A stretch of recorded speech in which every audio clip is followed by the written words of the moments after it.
Rest ಇಲ್ದಂಗೆ ಕೆಲಸ ಮಾಡೋ ಯಾರನ್ನೇ ಆಗಲಿ ಜೊತೆಗಿದ್ದವರು ಅದು ಯಾಕೆ ಹಾಗೆ ಮಿಷಿನ್ ಥರ ಕೆಲಸ ಮಾಡ್ತೀವಿ ಒಂಚೂರು ರೆಸ್ಟ್ ಮಾಡು ಅಂತ ಹೇಳೋದನ್ನು ಕೇಳಿರ್ತೀರಿ. ಯಾಕಂದರೆ ಸತತ ಕೆಲಸ ಮಾಡ್ತಾ ಇದ್ದರೆ ದೇಹಕ್ಕೆ ದಣಿವಾಗತ್ತೆ, ಸ್ಟ್ರೆಸ್ ಆಗತ್ತೆ, ಒಂದಷ್ಟು ಆರಾಮಾಗಿರಬೇಕು ಅನ್ನೋದು ಇದ್ರ ಹಿಂದಿರೋ ಉದ್ದೇಶ. ಹಾಗಂತ ಮೆಷಿನ್ ಅಂದರೆ ಯಂತ್ರಗಳು ಸತತವಾಗಿ ಕೆಲಸ ಮಾಡ್ತಾನೇ ಇರ್ತವೆ ಅಂತಲ್ಲ. ಮೆಷಿನ್ಗಳಿಗೂ ರೆಸ್ಟ್ ಬೇಕೇ ಬೇಕು. ಇಲ್ದಿದ್ರೆ ಈಗ ನಾವು ಹೇಳೋ ರೋಬೋಟ್ ಲೈಫ್ ಸ್ಟೋರಿಯಲ್ಲಿ ಈ ರೋಬೋಟ್ ಮಾಡಿದಂತೆ ಮೆಷಿನ್ಗಳು ಆತ್ಮಹತ್ಯೆ ಮಾಡಿಕೊಂಡು ಬಿಡ್ತವೆ. ಅರೆ ಇದೇನಪ್ಪ, ರೋಬೋಟ್ ಆತ್ಮಹತ್ಯೆ ಮಾಡ್ಕೊಳ್ತಾ, ಇದು ನಂಬೋ ಮಾತಾ ಅಂತ ಹುಬ್ಬೇರಿಸಬೇಡಿ. ಯಾಕಂದರೆ ಇದು ಅಕ್ಷರಶಃ ಸತ್ಯ. ದಕ್ಷಿಣ ಕೊರಿಯಾದಲ್ಲಿ ರೋಬೋಟ್ ಒಂದು ಆತ್ಮಹತ್ಯೆ ಮಾಡಿಕೊಂಡಿದೆ. ಇದಕ್ಕೆ ಕಾರಣ ಅಲ್ಲಿ ಈ ರೋಬೋಟ್ ರೆಸ್ಟ್ ಇಲ್ಲದೆ ಕಂಟಿನ್ಯೂಸ್ ಆಗಿ ಕೆಲಸ ಮಾಡ್ತಿದ್ದಂತೆ. ದಕ್ಷಿಣ ಕೊರಿಯಾದ ಗುಮಿ ಸಿಟಿ ಕೌನ್ಸಿಲ್ನಲ್ಲಿ ಸಾರ್ವಜನಿಕ ಸೇವೆಯಲ್ಲಿ ಈ ರೋಬೋಟ್ನ ನೇಮಕ ಮಾಡಲಾಗಿತ್ತು.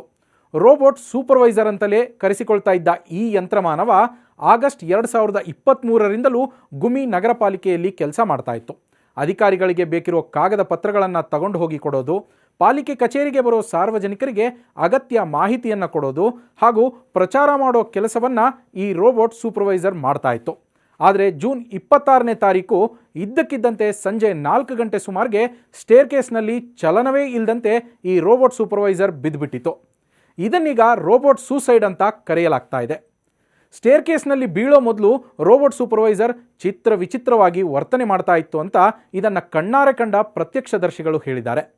ಬೆಳಗ್ಗೆ ದಿನನಿತ್ಯ ಕೆಲಸ ಮಾಡ್ತಾ ಇದ್ದ ರೋಬೋಟ್ ಇತರೆ ರೋಬೋಗಳಿಗೂ ಇಲ್ಲದಿರುವ ಒಂದು ವಿಶೇಷ ಗುಣವನ್ನು ಸಹ ಹೊಂದಿತ್ತು. ಈ ರೋಬೋಟ್ ಸೂಪರ್ವೈಸರ್ ಒಂದು ಮಹಡಿಯಿಂದ ಇನ್ನೊಂದು ಮಹಡಿಗೆ ಸ್ಟೇರ್ಕೇಸ್ ಬಳಸೋ ಬದಲು ಎಲಿವೇಟರ್ಗಳನ್ನು ಬಳಸುವ ಸಾಮರ್ಥ್ಯವನ್ನು ಹೊಂದಿತ್ತು. ತನ್ನ ಸಿವಿಲ್ ಸರ್ವಿಸ್ ID ಕಾರ್ಡ್ ಕೂಡ ಈ ರೋಬೋಟ್ ಸೂಪರ್ವೈಸರ್ಗೆ ಕೊಡಲಾಗಿತ್ತು. ಈಗ ರೋಬೋಟ್ ಸೂಪರ್ವೈಸರ್ನ ಈ ಪರಿಸ್ಥಿತಿಯನ್ನು ಕಂಡ ಮೇಲೆ ನೆಟ್ಟಿಗರು ಕೂಡ ಇದರ ಬಗ್ಗೆ ತಮ್ಮದೇ ರೀತಿ ಅಭಿಪ್ರಾಯಗಳನ್ನು ವ್ಯಕ್ತಪಡಿಸ್ತಾ ಇದ್ದಾರೆ. ದಕ್ಷಿಣ ಕೊರಿಯಾಗೆ ಮಾನವೀಯ ಮೌಲ್ಯಗಳೇ ಇಲ್ಲ ಅಂತ ಒಬ್ಬರು ಹೇಳಿದ್ರೆ, ಮತ್ತೊಬ್ಬರು ರೋಬೋಗಳು ಎಂದಿಗೂ ಮನುಷ್ಯರಿಗೆ ಪರ್ಯಾಯ ಆಗಲಾರವು. ಈ ರೋಬೋಟ್ಗೆ 1 ವರ್ಷ ಕೂಡ ಕೆಲಸದ ಒತ್ತಡವನ್ನು ತಡೆದುಕೊಳ್ಳೋಕೆ ಆಗಲೇ ಇಲ್ಲ. ನಮಗೆ ಇದಕ್ಕಿಂತ ಹೆಚ್ಚಿನ ಸಹನಾಶಕ್ತಿ ಇದೆ ಅಂತ ಲೇವಡಿ ಮಾಡಿದ್ದಾರೆ. ಮತ್ತೊಬ್ಬರು ಮನುಷ್ಯರಂತೆಯೇ ರೋಬೋಟ್ಗಳಿಗೂ ಒಂದು ಮಿತಿ ಇರುತ್ತೆ ಅಂತ ಹೇಳಿದ್ದಾರೆ.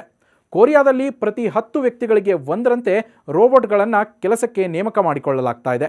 ಆದರೆ ಈ ಘಟನೆಯ ಬಳಿಕ ಗುಮಿ ನಗರ ಪಾಲಿಕೆ ಮಾತ್ರ ರೋಬೋಟ್ ಸೂಪರ್ವೈಸರ್ಗೆ ಬದಲಿಯಾಗಿ ಬೇರೆ ರೋಬೋಟ್ನ ಸದ್ಯಕ್ಕೆ ನೇಮಕ ಮಾಡಿಕೊಳ್ಳಲ್ಲ ಅಂತ ಹೇಳಿದೆ.